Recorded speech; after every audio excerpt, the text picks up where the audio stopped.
경기도 성남시에는 두 개의 신도시가 있죠. 1기 신도시인 분당이 있고 2기 신도시인 위례 신도시, 이렇게 두 개의 신도시가 공존해 있습니다. 송파구 남쪽에 위치하고 있기 때문에 준강남이다라고 불리는 곳인데요. 입지나 위치가 참 좋은 이 위례 신도시의 집값, 부동산 가격이 지금 계속 하락세에 접어들었습니다. 분당은 재건축 선도지구 선정으로 주민들 사이에 온기가 좀 있다면 위례 지역은 호재가 진행이 어려워지면서 이게 호재가 악재로 변하고 있기 때문에 그런 거죠. 신사역과 위례를 잇는 위례 신사선이 사업이 진행이 어려워졌고요. 또 의료복합타운 조성 사업이 무산됐기 때문에 집값 반등을 기대하던 심리가 지금 완전히 꺾이고 있기 때문에 집값이 계속 하락세에 접어들고 있습니다. 위례 신도시는 처음에 태동이 강남주택 수요의 분산을 위해서 생겨난 도시이죠. 그래서 위례 사람들은 위례 신도시라는 말보다 송파 신도시 뭐 이렇게 부르는 분들도 많이 계시죠. 지금 생겨난 지 이제 딱 10년 된 지역입니다. 위례 신도시는 행정구역이 3개인데요. 3개 지역이 한꺼번에 몰려 있습니다.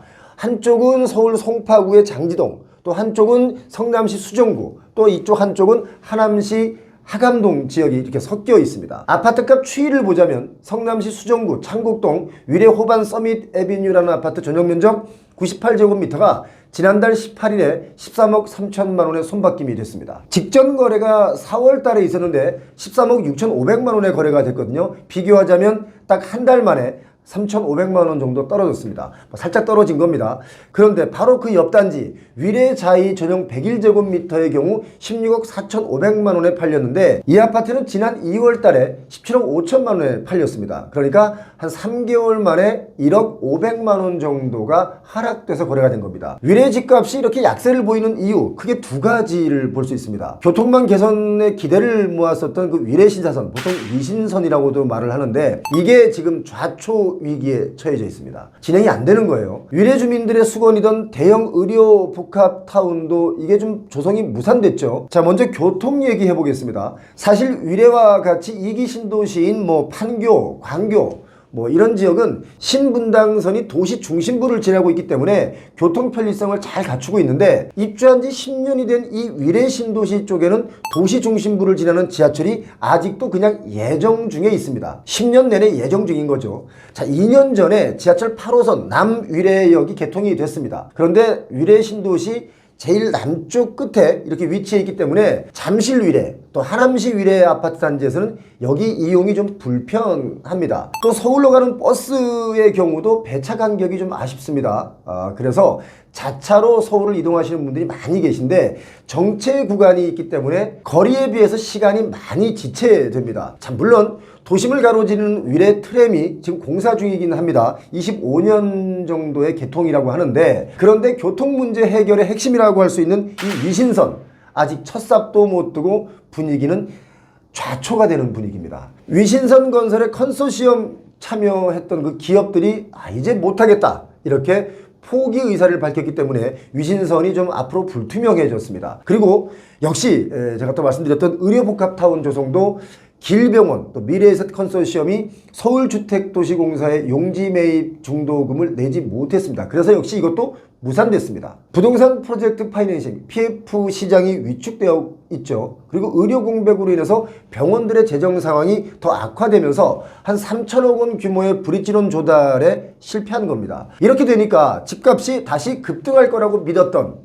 그 주민 여러분들의 실망감이 좀 번지면서 아파트 가격이 하락에서 벗어나지 못하고 점점 더 내려가고 있습니다. 위례 지역의 집값 추이를 보면 정말 부동산 시장의 분위기를 그대로 읽을 수 있는 것을 우리가 한눈에 알 수 있는 부분이 있는데요. 자, 같은 위례 지역인데 위례는 제가 말씀드렸죠. 3개의 행정구역이 있습니다. 그래서 아파트 값이 서울 송파구 장지동 지역의 위례, 여기가 평당 한 4,200만 원 선으로 제일 높고요. 두 번째가 여기 성남 지역인 창곡동, 이 지역이 한 3,900만 원 평당, 이 가격으로 두 번째로 높고요. 그리고 지도상의 오른쪽 여기 하남시 하감동 지역인데 여기가 평당 3,600만 원대 형성된 것을 볼 수가 있습니다. 자, 이런 현상, 가격이 같은 지역인데 달라요. 이런 현상을 한마디로 정리하면 이런 말씀 드리기는 좀 싫지만 사실이니까 말씀드리겠습니다. 주소지에 따라 또 교통의 편리성에 따라 차이가 난다. 이렇게 볼 수가 있습니다. 아무튼 위례의 여러 가지 호재를 바라보면서 분당집을 정리하고 위례로 이사하신 분들,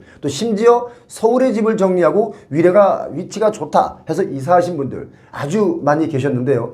이분들이 하시는 말씀이 이겁니다. 서울은 지금 집값이 막 들썩이려고 하고 오르고 있는 지역도 있는데, 그리고 또 분당도 선도지구 이슈로 인해서 거래소 조금 되고 들썩이고 있는데 위례는 악재만 연이어 터진다 이러면서 서둘러 위례로 오신 분들이 지금 후회하고 있다, 이런 분위기입니다. 일기 신도시의 그 재건축 선도지구 선정을 코앞에 두고 있는데, 그래서 제가 분당 집값을 체크해 보니까 정자동의 상록 임강 보성 아파트라는 곳이 있는데요. 좀 오래됐습니다. 한 30년 됐는데 전용 84제곱미터가 얼마 전에 13억 6,500만 원의 신고가를 경신했습니다. 여기 1층의 거래인데도 불구하고 가격이 치고 올라온 거죠. 이 그래프를 지금 보시면 참 여러 가지를 생각하게 합니다. 초급등했다가 급락했다가 다시 또 오르고. 그런데요 여러분, 지금 다시 오른다는 뉴스 많이 나오지 않습니까?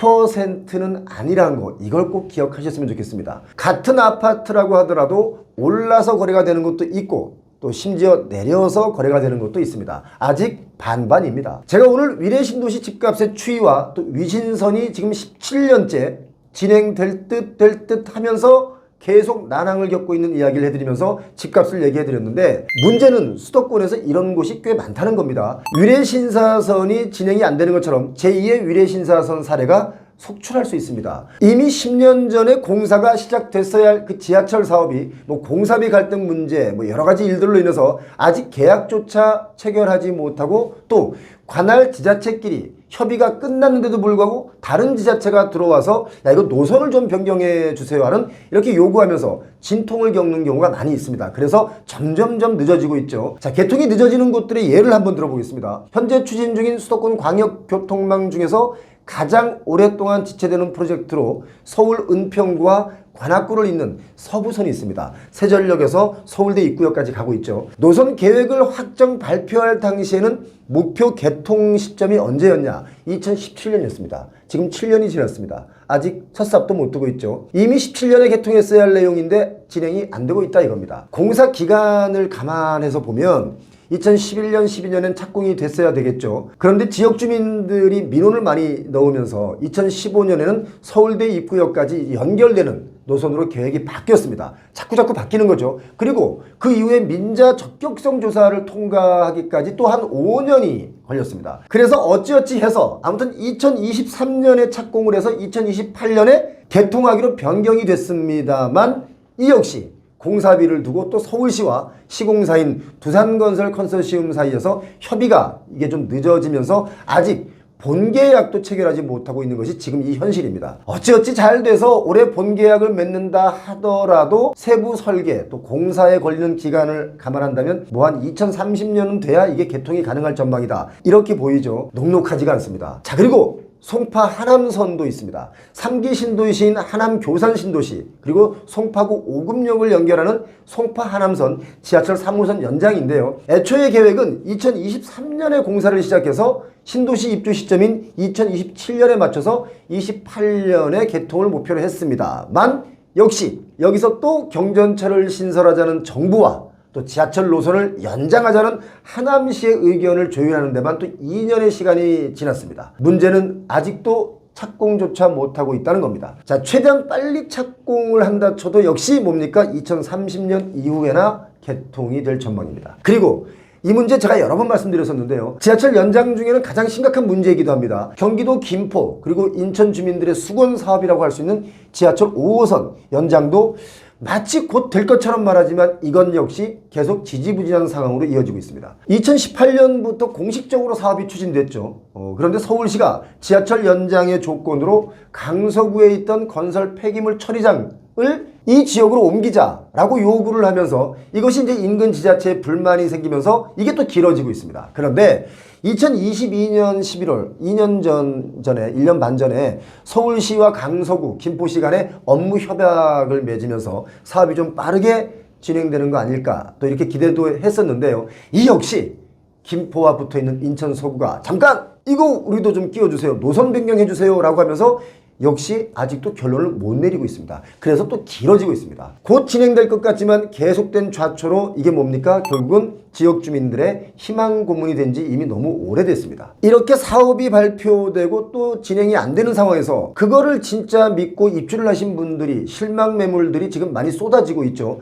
아파트 값이 다시 반등한다는 소식에 갈아타기 하려는 분들의 매물들이 이런 식으로 좀 늘어나고 있습니다. 하지만 거래량은 생각보다 많지가 않죠. 뭐 대세 상승이다 라고 보기에는 거래량이 그다지 많지 않습니다. 그래서 뭡니까? 갈아타기 역시 지금 쉽지 않다 이겁니다. 뉴스와는 제가 좀 다른 얘기하니까 제게 자꾸 악플 다시는 분들이 있는데요. 뉴스 이전에 데이터를 정확하게 보시면 지금 제 이야기를 이해하실 거라고 믿습니다. 오늘 위례신도시 이야기를 해드렸는데 앞으로 교통이 해결되기 전에는 제가 볼 때는 위례신도시의 집값 하락세 이게 좀 장기화될 가능성이 높고 그렇다고 해서 또 큰 폭락은 뭐 예측하기 어렵겠지만 이게 평행선으로 하락 보합 쪽으로 기울 가능성이 매우 높은 지역이 바로 위례 지역입니다. 거리는 좀 가깝지만 오히려 시간적 접근성이 떨어진다는 문제가 계속되고 있는 이 이상 집값이 마냥 이 지역이 더 오른다 이렇게 보긴 어렵습니다. 제가 보기엔 그렇습니다. 제가 위례를 여러 번 가봤는데요. 평일에도 가보고 주말에도 가보고 여러 번 가봤는데 이게 정말 가깝고 조용하고 거주하기에는 참 좋은 지역이 바로 위례 지역이다. 전 이렇게 생각을 했었습니다. 뭐 물론 상가의 공실은 신도시다 보니까 또 너무 많았고요. 집값 상승에 대한 기대는 뭐 잠실 쪽을 바라보고는 있지만 아직 인프라가 덜 갖춰져 있다 이런 개인적 느낌을 받았습니다. 오늘은 여러분께 위례 신도시와 이 교통편에 관련된 얘기를 해드렸는데요. 지금 부동산 가격 들썩인다라고 하는 뉴스들이 많이 나오고 있습니다. 하지만 아직 대세 상승이 되긴 어렵다. 이것 꼭 기억하시고 너무 마음 졸여서 빨리 내가 올라타야 되는 거 아닐까? 더 뜨기 전에 올라타야 되는 거 아닐까? 분양가는 더 오르는데 나 이러다가 또 집 못 마련하는 거 아닐까? 이렇게 애를 태우지 않으시길 바랍니다. 적어도 6월, 7월, 8월 부동산 PF 문제를 정부가 8월 달부터는 뭔가 좀 정리를 시작하겠다라고 했는데 좀 더 지켜보신 뒤에 움직이셔도 될 것 같다는 말씀을 드립니다. 그리고 뭔가 움직이시기 전에 더 중요한 것이 금융 체력입니다. 아직 서두르지 않으셔도 되니까 조금씩 더 금융에 관련돼서 체력을 좀 더 기르시기 바랍니다. 자, 오늘 피영호TV 시청하신 여러분 날씨가 매우 더운데요. 이럼에도 불구하고 건강 관리 잘 하시고 부자 되시길 바랍니다. 고맙습니다.